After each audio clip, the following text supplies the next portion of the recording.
فمن یکفر بالطاغوت ویؤمن باللہ فقد استمسک بالعروۃ الوثقی، جس نے طاغوت سے انکار کر دیا اور اللہ پر یہ ایمان لے آیا تو اس نے وہ مضبوط کڑے کو تھام لیا۔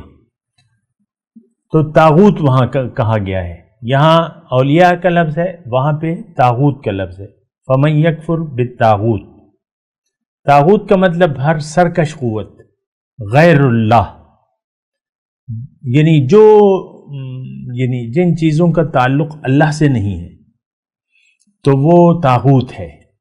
جو آپ کو اللہ کی طرف نہیں لے جاتی وہ طاغوتی قوتیں ہیں، جو اللہ تعالیٰ سے آپ کو دور کرتی ہیں وہ طاغوتی قوتیں ہیں۔ یہ بات نوٹ کر لیں۔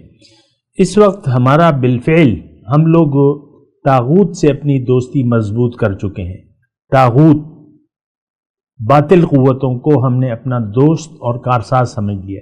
اصل میں تو سادی سی بات ہے کہ ہم ایک من چاہی زندگی گزار رہے ہیں۔ سامنے کرام، اس بات کو ذرا آپ محسوس کریں۔ یہ دیکھیں، میں محض تقریر نہیں کر رہا آپ کے سامنے، اور نہ میرا کوئی ایسا ارادہ ہے، نصیحت ہے، قرآن نصیحت ہے، اور میں بھی نصیحت کے الفاظ ہی کہہ رہا ہوں۔ تو طاغوتی قوتوں سے اللہ سے ہم نے اپنا تعلق کاٹ لیا ہے، اللہ سے ہم کٹ گئے ہیں، اور باطل سے ہم نے اپنا تعلق جوڑ لیا ہے۔